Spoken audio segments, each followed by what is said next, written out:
Hello again. Hey guys. How are you? Good. I don't know if you heard our first session, but we've got it all done. We've sorted it out. It's all fine. Yeah, let's call it a day, have an early lunch. But we're going to spend just a few minutes talking about Latitude, right? Why we're here, the vision behind it, from you guys, an inspirational thing that you're putting together. This is year 2, is that right? Mm-hmm. Right. Okay. Yes. So, who would like to begin? I've got so much to ask you. Why are we here? What is the original vision of Latitude, please? Well, let me let Gary start since you heard me for the last hour or so. So, Gary. Well,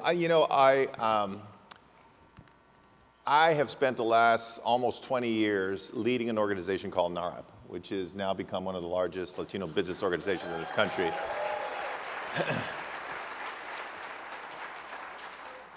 And, we've built an incredible network, and we have organized tremendous conferences.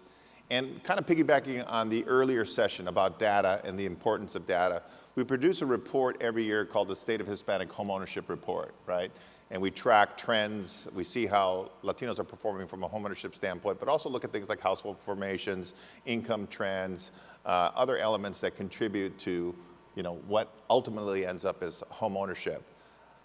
I go and I present that report to major corporations, to government officials and so forth, but I always end that presentation by saying, but if you want to see it in the flesh, you want to feel it, see it, experience it, feel the energy, you got to come to our national conference, right? You see it come to life, right?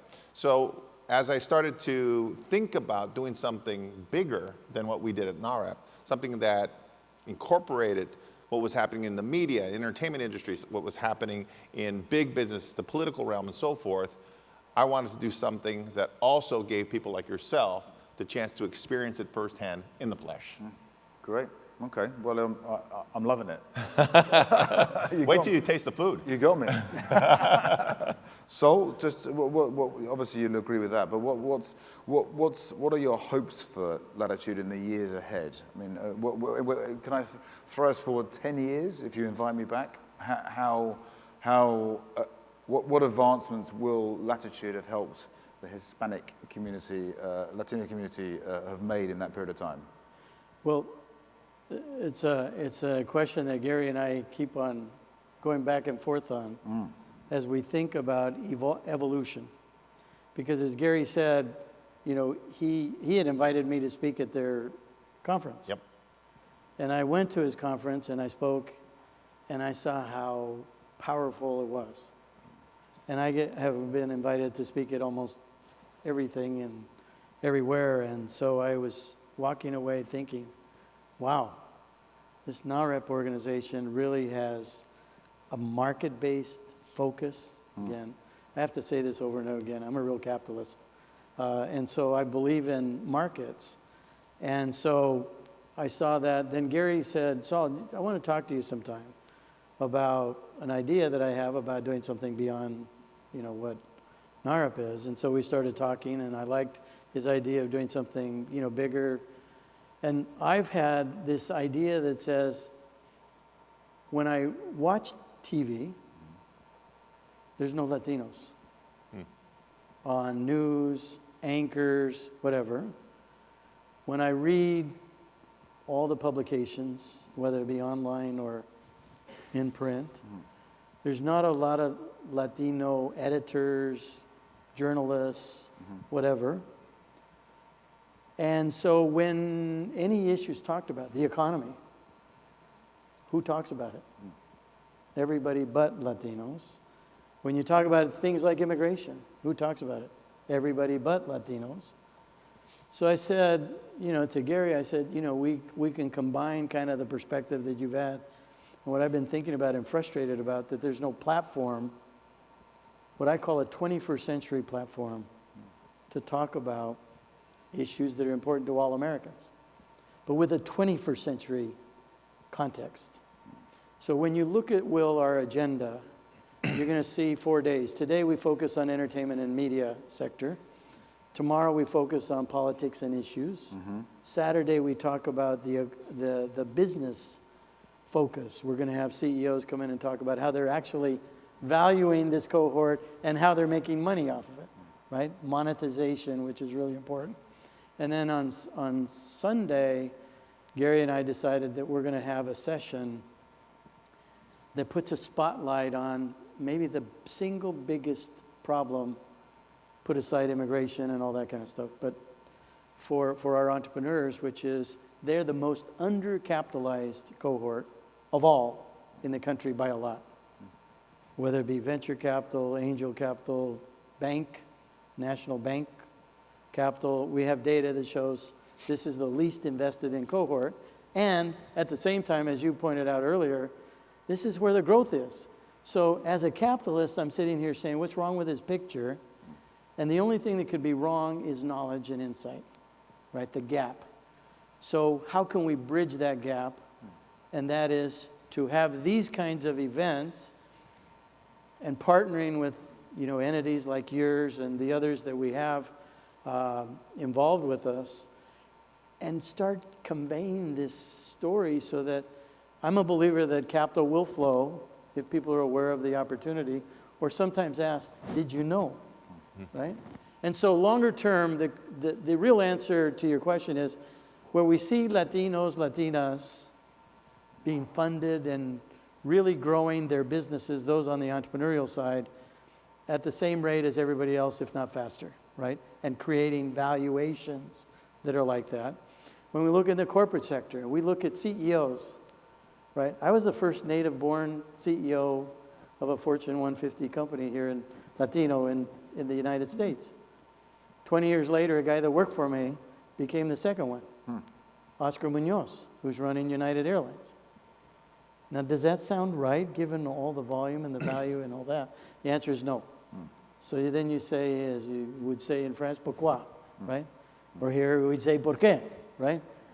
And so there's that element of saying, okay, we want to see more people in leadership roles, because if you really want to tap into this growth, you should have people that understand it at all levels, at the top level, the middle level, and right now people say at the entry level, but that's not enough.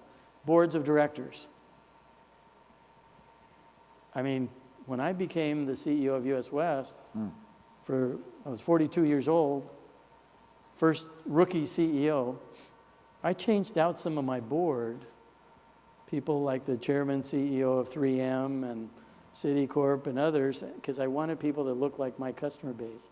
I added a woman back then by the name of Linda Alvarado, who many in this room know. She's a prolific, she runs a big construction company, and she and her husband have built franchises of, Taco Bell's and Kentucky Fried Chicken and all that sort of thing. Great entrepreneur, but back then nobody knew who she was. So, but I can give you examples of other people like her that were not Latinos that get put on boards and all that. And what happens is that, and this is my end of the story, when you say 10 years from now, I want my country to have a wide-angle lens on what America is. And I want people I want to see Latinos and Latinas everywhere, just like Anglos, just like African Americans, just like Asian Americans, and those who can be productive, those who are creating entrepreneurship and all that. Everybody's competing on equal terms because they have equal access and equal awareness.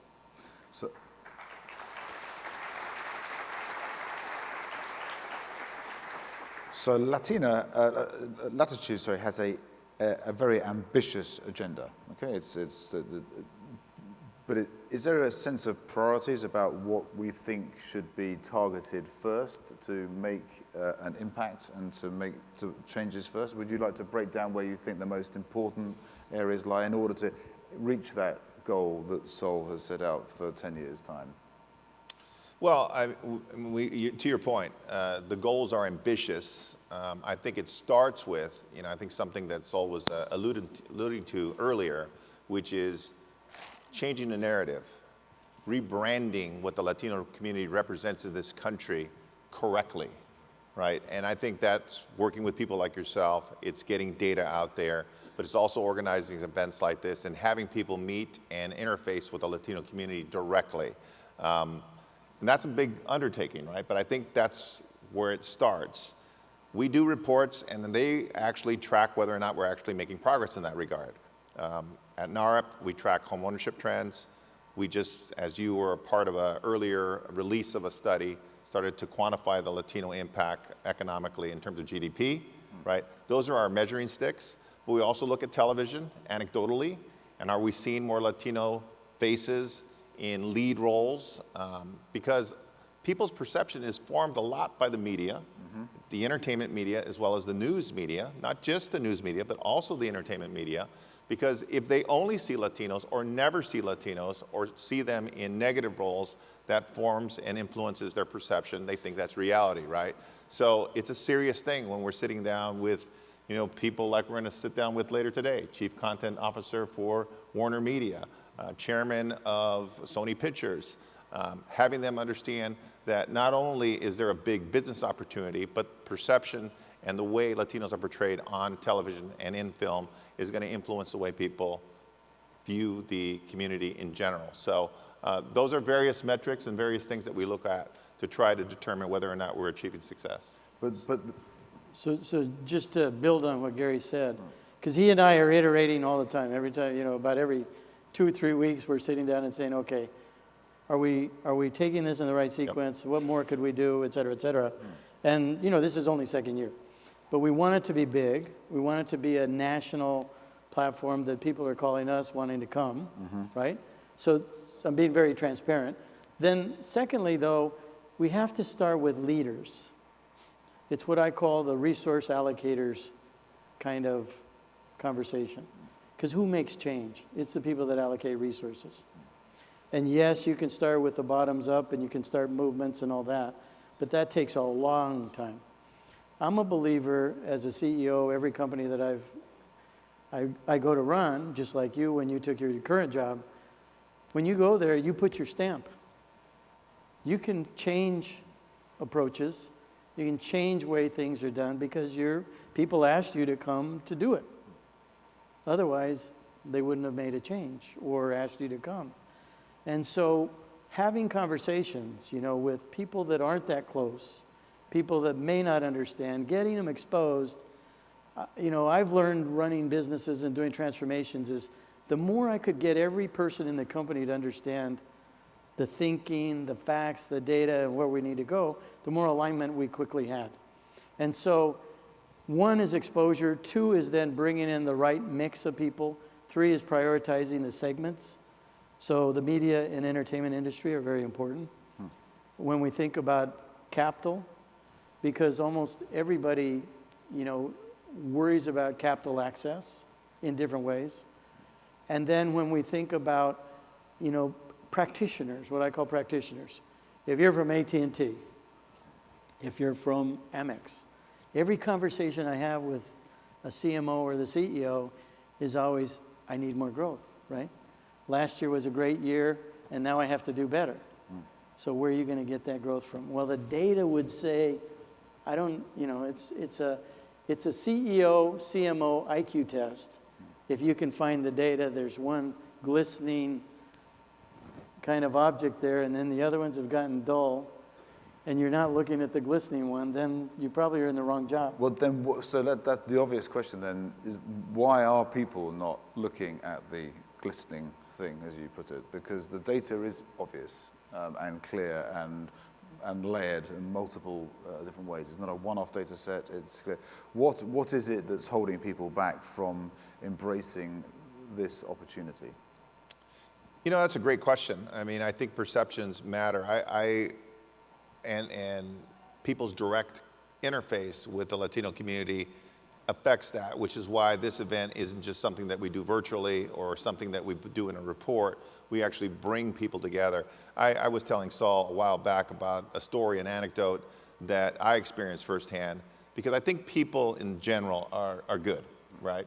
And I was driving to Palm Springs from San Diego, and if you go down that route, it's a very different sort of culture than what we have here in San Diego or in LA and some of the bigger cities. And I pulled over to get some gas, and there was a pickup truck in front of me, and it had a lock her up, bumper sticker, right? Lock her up, right? You remember? And I thought, oh, I forgot. This is where I am now, right? But to my surprise, I walked into the gas station to purchase something, and in the line, there was a line there. The woman behind the counter was a Latina woman, and she had her mother sitting behind her with her baby. And as people came in who were from that neighborhood and that community, they were greeting her like they were family, like they knew each other. And I thought, what am I missing here, right? Because people will tell you, even those that have the false opinion of the Latino community, they get it from the media, they get it from other sources, but they always think that the Latinos they own are different, yeah. Right? Well, then she's different, right? Yeah. Because, I know her, she's cool, or, and I think those are the barriers that we have to break down. And that's what this organization or this event is all about, right? Is creating personal connections with the resource allocators, with the influencers, with the people who are out there who maybe look at data and see it for what it is, but if they don't experience it firsthand, I don't know how much of an impact it has in the way they behave. And just so turn up. That's right. Yeah. And just to add to that, Will, because you're an immigrant, you've come from a different culture, that's right. A different country, and my view of you, and I'm not saying this to blow smoke, is again, he's bicultural. How many people in this room grew up bicultural? So your adaptiveness, your adaptability is different than somebody that grows up very monocultural. And again, growing up in Europe, you tend to be multicultural because of the proximity of a lot of places. But my real point here is that why aren't people looking at it? Because they're not looking discrete enough at the data. Because we've been so busy on a globalization path. So I worry about India, I worry about China, I worry about maybe Nigeria in 20 years because it's going to have 800 million people and all that sort of thing. And so our lens and our focus has been over here. Meanwhile, in this country, growth is slowing dramatically. In spite of what, a president or people in politics like to say, it's slowing, and it's fundamentally slowing. So then the question, if you're a business person where 40 to 60% of your profitability, your free cash flow is coming from this geographic territory, are you breaking your analysis deep enough?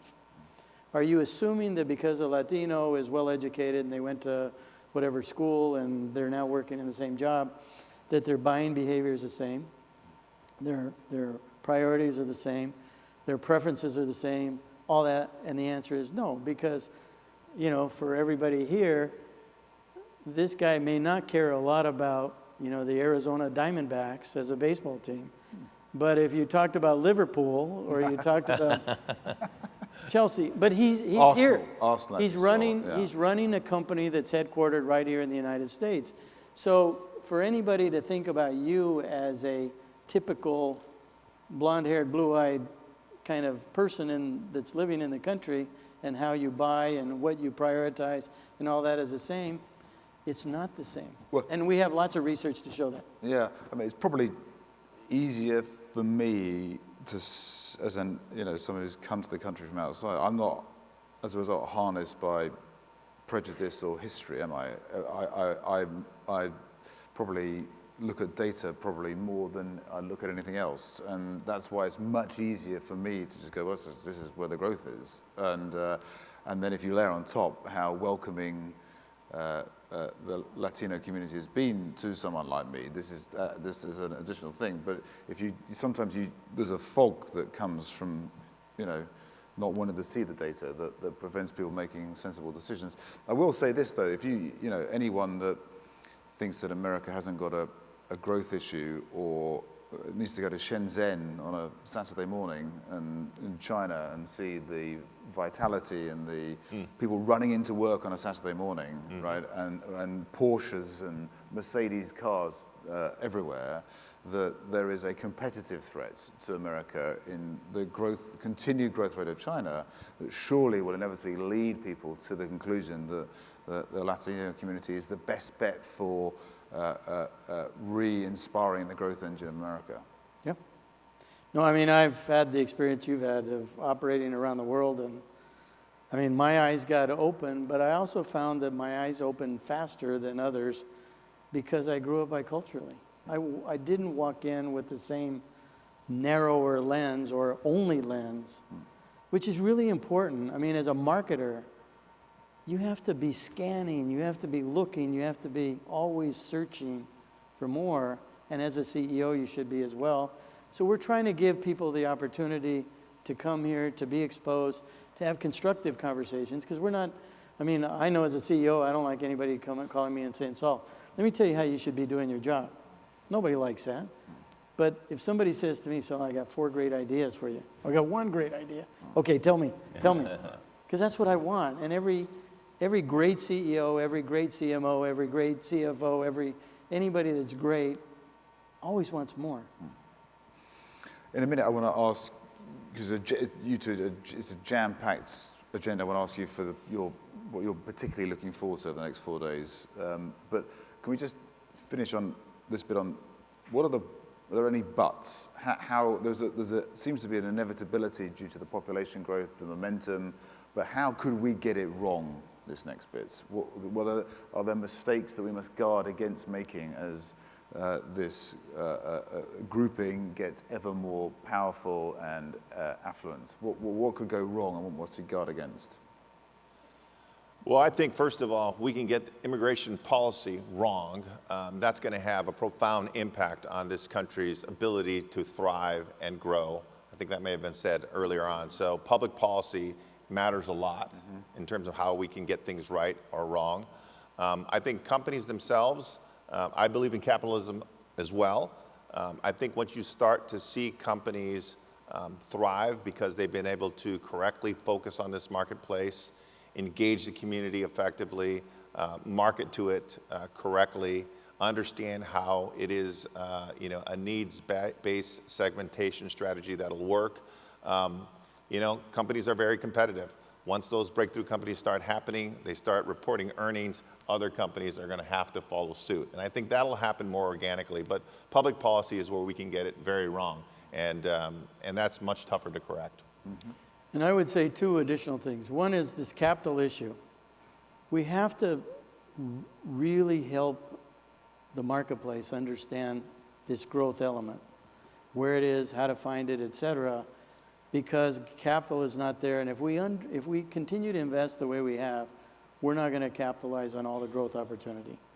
And that's a mission that Gary and I have talked about starting on Sunday, but next year we're already thinking about a whole day dedicated to capital, wealth formation, wealth building, et cetera. But it's going to require the financial sector to really buy in. And buy in not because it's philanthropy, buy in because they understand where the growth is. That's the first thing. The second thing, which is a little more touchy for everybody, and again, Gary and I, wherever Ana Valdez is, she and I talk about, and a lot of us talk about, one of the mistakes we can make being proud of the results of the Latino cohort and talking about it is there is a cohort here in the U.S. that's fearful of what's been called the browning of America. And so, my kids aren't going to have the opportunities I did. They're taking the jobs. They're this, they're that. And so you can say, well, they're wrong, but that's how they feel. So the question is how do we talk about this in a way that they understand, no. Because jobs are being created by these entrepreneurs, you or your kids or your grandkids are going to benefit from all the job formation and creation. Because you need co-workers at the place that you're working at today, and if they can't find enough, they're going to shut down. And they're going to move to wherever they have workers right? Which is why urbanization is happening in this country. And so there's real market sensitivities that we have to be thinking about so that when, not so much a person like you, because you are bicultural by birth and now by work, but other people that have grown up monocultural to say, gee, I don't like it when there's a lot of people named Acosta or Trujillo or Martinez or whatever around me. No, you should celebrate it because same value set of family, of faith. 25% of the enlisted people in the Marines are Latinos, and it's going to be even more skewed because of the youth cohort. So patriots, real patriots, not bone spurs or other things, but I mean people that are actually, defending the country. And so, we have to be sensitive to that. We could get it wrong if it sounds like we're being arrogant about growth and, just not being sensitive to how we translate it for people, because that's the lesson I've learned running big companies in transformation. You can come in with an idea, but I have to be able to talk to every person in every job about what it means to them. And unless we do that well, we can create an aware group, and we still have the same group that's fearful, which then leads to politics and other things. And what I really want, my ultimate desire is that I love my country. And it's called the United States of America. And right now we're the divided states of America. And another thing that you've said, Saul, that I think is key in terms of the messaging is that this isn't Latinos aren't replacing anybody. This is an evolution of American culture, and American culture has been evolving for more than 200 years, right? And it's evolved several times over. And so the fact is, you can get salsa now in almost any restaurant in the country, right? You can still get ketchup if you want it, right? But it's nice to have the option of having salsa as well, right? That's kind of how you have to look at this. This is an evolution. This is adding to our culture, and this is something that has been happening for more than 200 years. So before we leave, can I ask you a question? No, okay.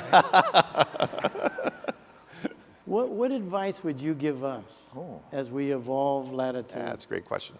Because you get to be looking at this, your job is to look at things very objectively, but as a person that didn't grow up in the U.S., but you've been here long enough, you see all sides of issues because that's what you report on. What advice would you give us in answer to your question? Well, I spent a third of my working life in the US, so far be it for me to give you advice. You two are, building something extraordinary here.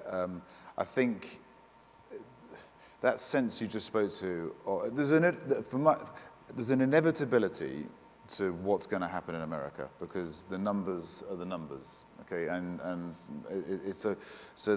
it's coming.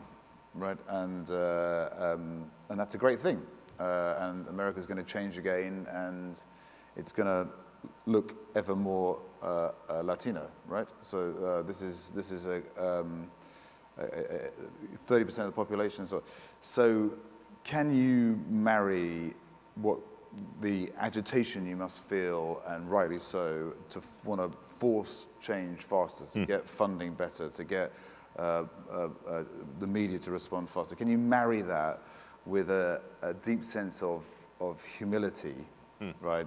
Because it's coming, right, one way or another. And I think the world is a very divided place right now, and the last thing it needs is another division. So that right balance of rightly being frustrated and wanting to run hard at this, but also knowing it's going to happen, and so let's do it in the right way. So that would be my thought. Thank you. So, Thank you. That's great advice. But what I think as the clock ticks down, I think it would be wrong for me not to congratulate you two on what you are trying to do here. This is a really incredible thing. You're both very busy people, and and just on a personal note, I've really enjoy our friendship, Sol. So this is a really great thing, and we're delighted to partner with you for now and for the years ahead on this great journey that you're on. So thank you very much indeed. Thank you. Will, let me say the same thing in return. I want everybody in the audience to understand the CEO of the Wall Street Journal wanted to come here himself and experience this firsthand. So we thank you for that as well. All right, thank you.